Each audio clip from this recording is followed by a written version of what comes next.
আচ্ছা চলো, তারপরে আমাদের 17 নম্বর প্রশ্ন থেকে শুরু হচ্ছে। কারক থেকে বেশ কিছু গুরুত্বপূর্ণ প্রশ্ন। এবার বলো, দ্বিতীয়া বিভক্তি হয় না কোনটা হবে? যে আমরা শব্দযোগে কোন কোন বিভক্তি হয় সেগুলো জেনেছিলাম। আমি দুটো ভিডিও পাঠিয়েছি তোমাদের, যে শব্দযোগে কোন কোন বিভক্তি হয়। তো এখানে কোনটা হবে বলো?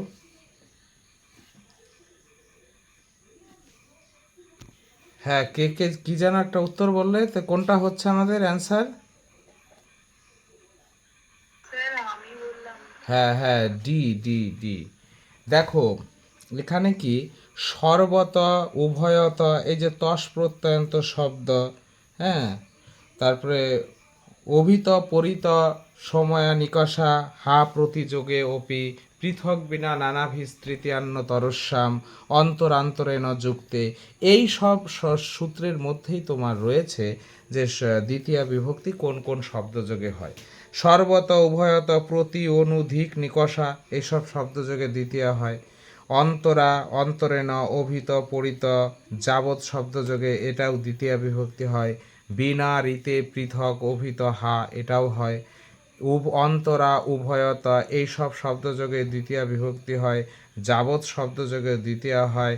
সর্বদা, সর্বত শব্দযোগে দ্বিতীয় হয়। কিন্তু এই যে সহ শব্দযোগে কখনোই দ্বিতীয়া বিভক্তি হয় না। সহ শব্দযোগে কোন বিভক্তি হয়? হ্যাঁ, সহ, সার্ধম, সকম, সমম, এই যে এইগুলো, এই শব্দগুলো যুক্তে শব্দযোগে অপ্রধানে তৃতীয়া হয়। তার সূত্র ছিল সহযুক্তে, সহযুক্তে,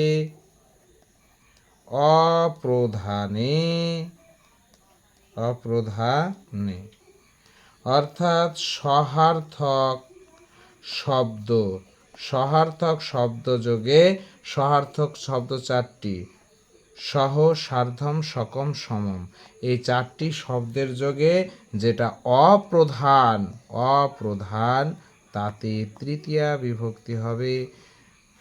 পিতা পুত্রেণ সহ গচ্ছতি। আচ্ছা, নেক্সট প্রশ্ন। করণ কারকের সংজ্ঞা বিধায়ক সূত্র কোনটি? করণ কারকের সংজ্ঞা বিধায়ক সূত্র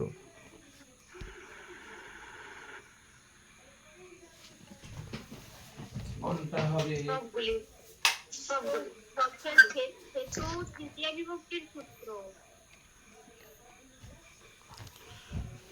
করণ কারকের সংজ্ঞা বিধায়ক সূত্র সবগুলি হবে। হেতৌ সূত্রটা কি করণ কারকের সংজ্ঞা বিধায়ক সূত্র ছিল? হেতৌ, হেতৌ তৃতীয়া বিভক্তির সূত্র। তাহলে কেন সবগুলি হবে? করণ কারকের সংজ্ঞা বিধায়ক সূত্র সেটা হচ্ছে সাধকতমম করণম। আর দিব কর্মচয় সূত্রানুসারে যে সেখানে কর্মকারকের স্থলে বিকল্পে কর্মকারক হয়।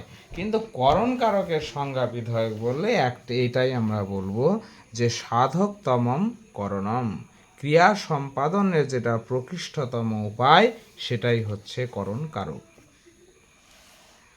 রাম মাসেন ব্যাকরণং পঠৎ।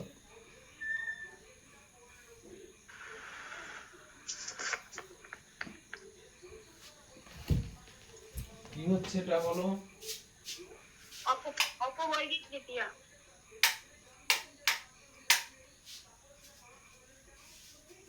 অপবর্গে তৃতীয়া, অপবর্গ।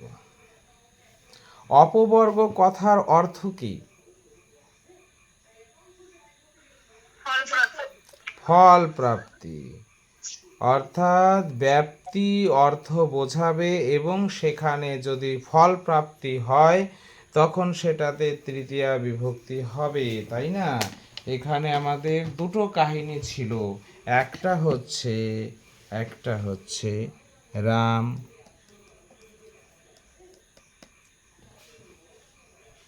ব্যাকরণং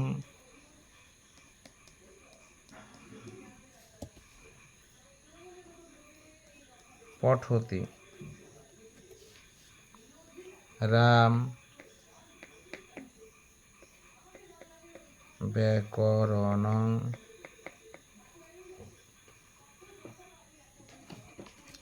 পঠতি, অপঠত করে দিই, পঠতি স্ম বা অপঠত। এবার এটা দেখেই তুমি বুঝতে পারবে এখানে কি হবে, বলো এখানে কি হবে। এ মাসং, বি মাসিন, এখানেও তাই, এ মাসম, বি মাসিন। কেন হচ্ছে এখানে মাসং, কেন হচ্ছে? এক্ষেত্রে এ অ্যান্সার, এই ক্ষেত্রে হচ্ছে বি অ্যান্সার। মানে দেখো, এই যে কালাধ্বনের অত্যন্ত সংযোগে আর অপবর্গে তৃতীয়া, দুটো সূত্রের কন্ডিশন একই, কিন্তু বুঝতে হবে যখন বর্তমান কাল থাকবে পঠতি, দেখো রাম ব্যাকরণং পঠতি, মানে রাম ব্যাকরণ পড়ছে, পড়ছে মানে কি এখনো তার পড়া শেষ হয়নি, সে পড়েই যাচ্ছে, অর্থাৎ তার ফল লাভ এখনো হয়নি, তাই সে পড়ছে। এরকম বর্তমান কাল থাকলে তখন তোমাকে বুঝতে হবে সেখানে দ্বিতীয় হবে, ফল প্রাপ্তি হয়নি। আর অপঠত যদি থাকে মানে অতীত হয়ে গেছে, রাম ব্যাকরণ পড়েছিল, তার না পড়েছিল মানে কি তার পড়া শেষ হয়ে গেছে, ফল প্রাপ্তি হয়ে গেছে, তো ফল প্রাপ্তি বোঝালে তখন তৃতীয় হবে, অর্থাৎ সেখানে মাসিন হবে।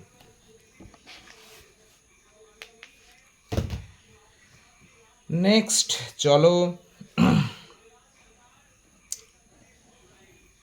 সিন্দুরেন সধবাং জানামি, সিন্দুর দেখে সধবা নারীকে জানলাম, এটা কোনটা হবে?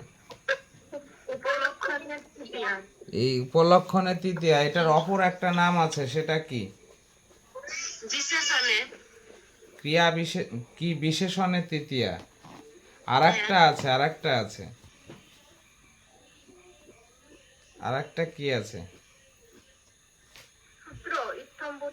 ইত্থম্ভূত লক্ষণ, যে লক্ষণ বা চিহ্ন দ্বারা যে পরিচায়ক লক্ষণ বা চিহ্ন দ্বারা পরিচয় পাওয়া যায় সেটাই হচ্ছে উপলক্ষণে তৃতীয়া বা ইত্থম্ভূত লক্ষণে। আচ্ছা, জটাভি তাপসম অপস্যম, জটার দ্বারা তাপসীকে চেনা যায়। নেক্সট প্রশ্ন, খুব সুন্দর একটি প্রশ্ন, পত্তে সেতে রেখাঙ্কিত পদে হয়েছে কোন কারক?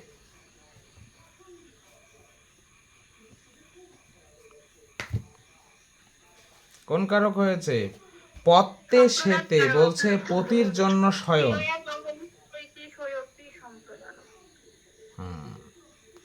এটা ক্রিয়া যমভিপ্রৈতি সহপরি সম্প্রদানম, অর্থাৎ এটা সম্প্রদান কারক হয়েছে, এটা বিভক্তি না, এটা হচ্ছে সম্প্রদান কারক হয়েছে। পত্তে সেতে পতির জন্য শয়ন, পতির আনন্দ বিধানের জন্য শয়ন করছে, অর্থাৎ ক্রিয়া যাকে অভিপ্রায় করছে সেটাই হচ্ছে সম্প্রদান। প্রভু ক্রুদ্ধতি, প্রভু ক্রুদ্ধতি, এখানে কি ভৃত্যং হবে না ভৃত্তায় হবে? উভয় কোনোটিই নয়, ভৃত্তায় ক্রুদ্ধতি। আর যদি আচ্ছা, তাহলে এখানে একটা পদ পাচ্ছি, প্রভু ক্রুদ্ধতি, ঠিক আছে। আর যদি এখানে থাকে অভি ক্রুদ্ধতি, প্রভু, তাহলে কোনটার ক্ষেত্রে কি হবে? একটা হচ্ছে ভৃত্তায় আর একটা হচ্ছে ভৃত্তম, এখানে কোনটা হবে?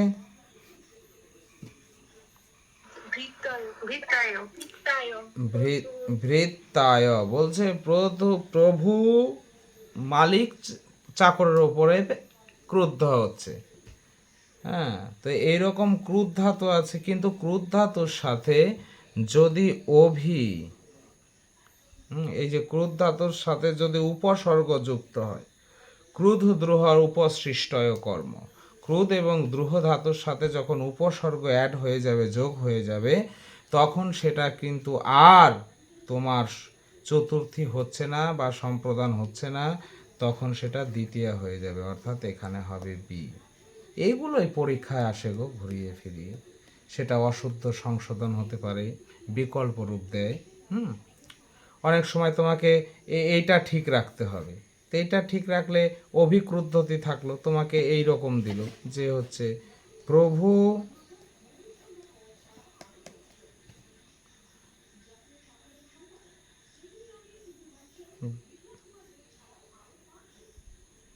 বৃত্তং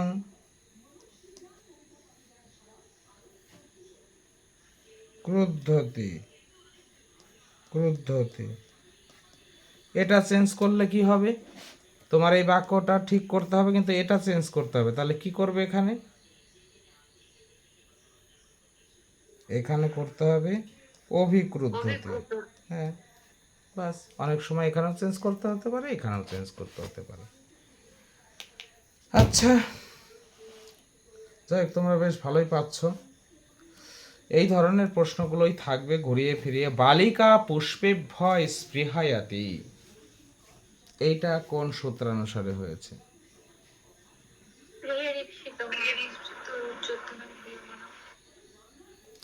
রোচ্চার্থানাং প্রিয়মান, রুজ ধাতুর রোচ্চার্থানাং প্রিয়মান।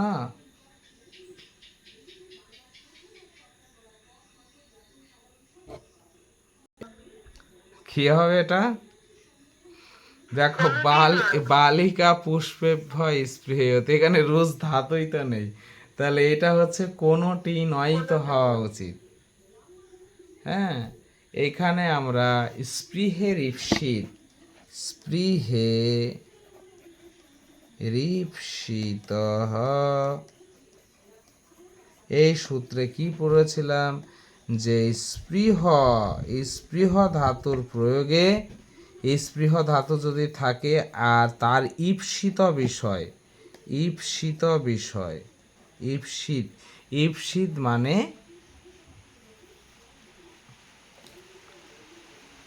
ইচ্ছা, ইচ্ছা, স্পৃহ ধাতুর প্রয়োগে কর্তার যেটা ইচ্ছা, সেটা স্পৃহের ঈপ্সিত সূত্রানুসারে সম্প্রদান কারক হয়।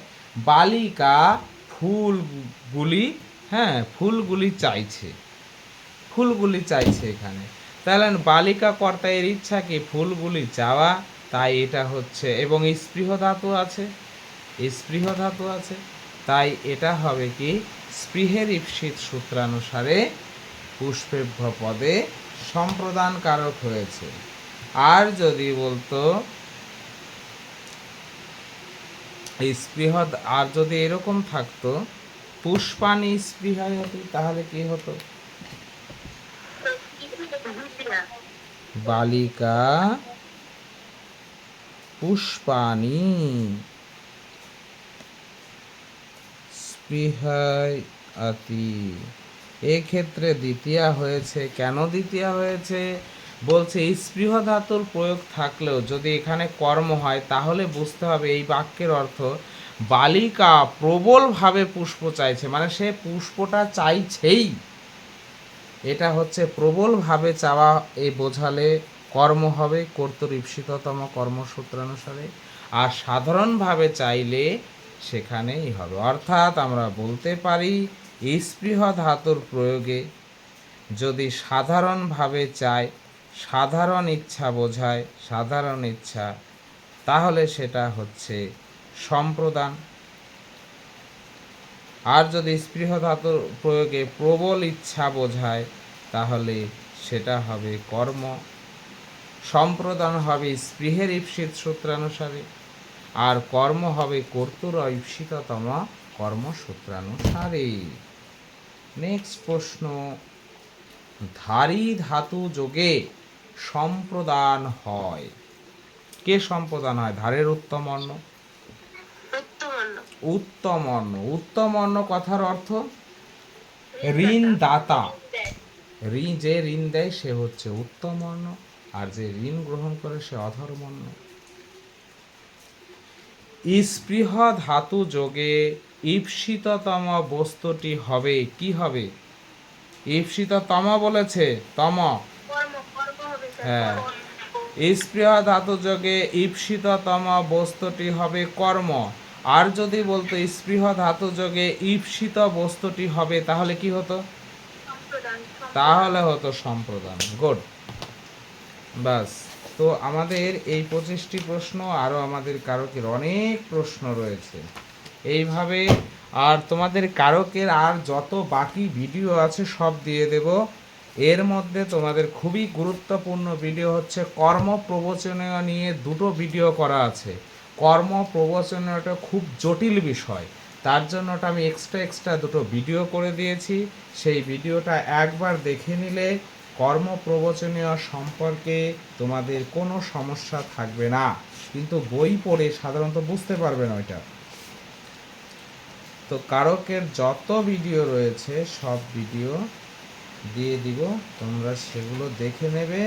তারপরে আমি এইভাবে প্রশ্ন করতে থাকব, প্রশ্নোত্তর আলোচনা করব। আচ্ছা, এবার দেখো এই প্রশ্নগুলো, দেখো এগুলো খুব গুরুত্বপূর্ণ প্রশ্ন। যখন আমাদের এসএলএসটি পরীক্ষা ছিল তার প্রাককালে এগুলো চর্চা করেছিলাম। বলছে বৃষ্টি শুরু হয়ে গেল, হেতৌ ইতি সূত্রস্য উদাহরণম অস্তি। হেতৌ এই সূত্রের উদাহরণ কোনটা?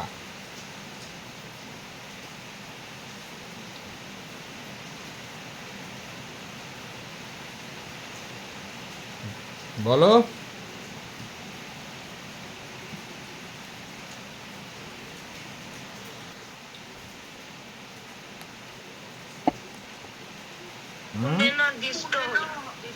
হ্যাঁ, পুণ্যেন দিষ্ট হরি। দেখো যে পুণ্য হেতু হরিকে দেখছে, তাহলে এটা হেতু সূত্রানুসারে এই পুণ্যেন পদে কি হয়েছে? তৃতীয়া বিভক্তি হয়েছে।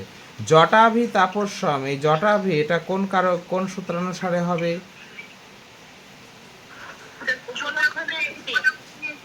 হ্যাঁ, উপলক্ষণে তৃতীয়া বা ইত্তমভূত লক্ষণে, মানে জটার দ্বারা তাপসীকে চেনা যাচ্ছে। চৌরেদ বিভেতি, চোর থেকে ভয় পাচ্ছে। ভি ধাতু আছে, যার থেকে ভয় আসছে, চোর থেকে, তাহলে ভিত্রার্থানাং ভয় হেতু। পুস্তক ওই ছাত্র, পুস্তকের দ্বারা ছাত্রকে জানা যাচ্ছে, তাহলে এখানে এটা কোন কোন কি হবে, কোন সূত্রানুসারে হবে? পুস্তক ওই ছাত্র,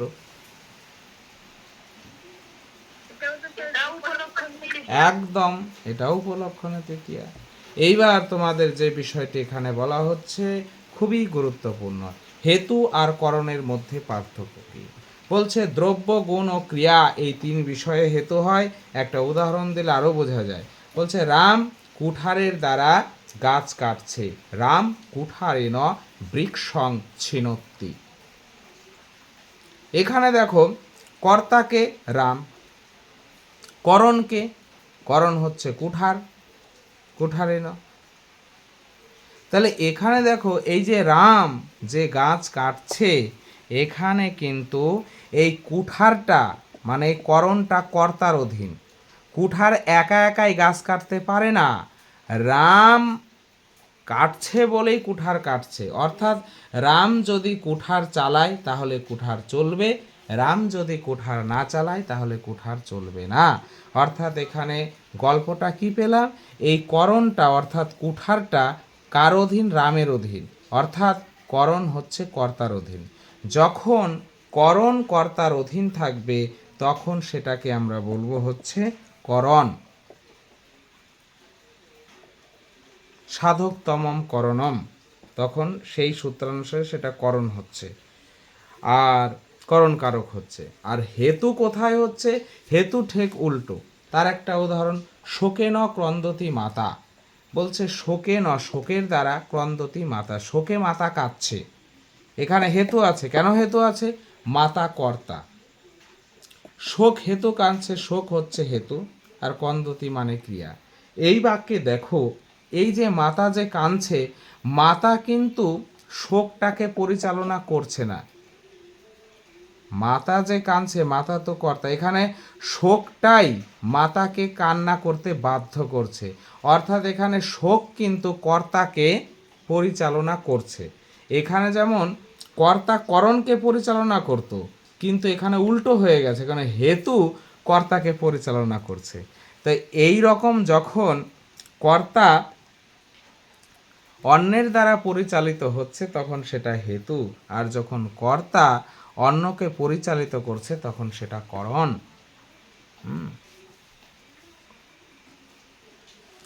এবার বলছে এই যে দেখো দ্রব্য, গুণ ও ক্রিয়া, এই যে এখানে বলেছে দণ্ডেন ঘট, হ্যাঁ, এই যে ঘট একটা দ্রব্য, হ্যাঁ, এই ঘটের হেতু হচ্ছে দণ্ড, এইভাবে হয়।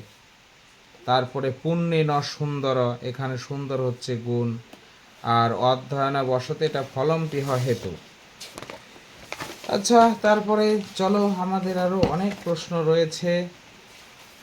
করণ সংজ্ঞা ভবতি কোন সূত্রানুসারে করণ কারক হয়ে থাকে?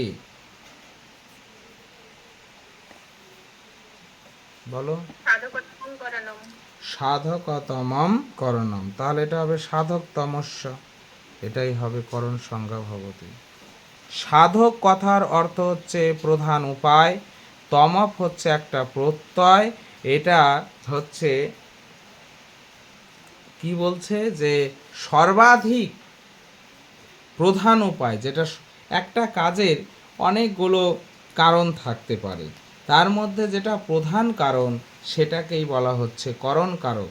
যেমন রাম হস্তে ন খাদতি, রাম হাত দিয়ে খায়। এখানে খাওয়ার ক্ষেত্রে শুধু কি হাত লাগে? না, খেতে গেলে হাত লাগে, দাঁত লাগে, জিভ লাগে, চোখ লাগে, সব কিছুই লাগে। কিন্তু প্রধান কারণ কোনটা? প্রধানটা হচ্ছে হাত, হাতটা লাগবেই।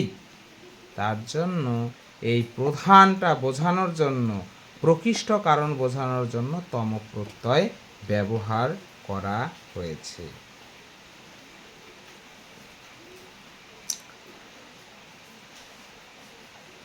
রামেন বানেন হত বালি, রামেন বানেন হত বালি, এখানেও দেখো এই যে বানেন পদটা সাধকতমম করণম হয়েছে, কারণ বানের দ্বারা বালি হত হয়েছিল। এই হত যে হয়েছে, মারা যে গেছে, হত্যা করা হয়েছে, তার প্রধান কারণ হচ্ছে বান। তার জন্য বান হচ্ছে সাধকতমম করণম। আচ্ছা,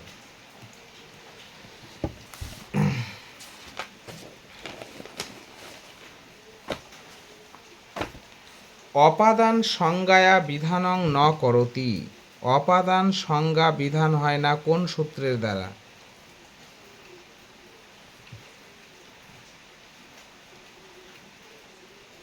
অপাদান কারক বিধায়ক সূত্র নয়, কোনটি এখানে? স্পৃহের ঈপ্সিত, এটা সম্প্রদান কারক বিধায়ক সূত্র। এই অপাদান কারকের সমস্ত সূত্র মনে রাখতে হবে, না হলে জটিল। কোনটা অপাদান কারক বিধায়ক সূত্র, কোনটা পঞ্চমী বিভক্তি বিধায়ক সূত্র, তার জন্য এই যে টিক্সগুলো মনে রাখতে হবে। ধ্রুব ভুব থেকে পরাজয়ের ভয়ে অন্তত 12 জন আচ্ছা জোয়ান একত্র করেছে।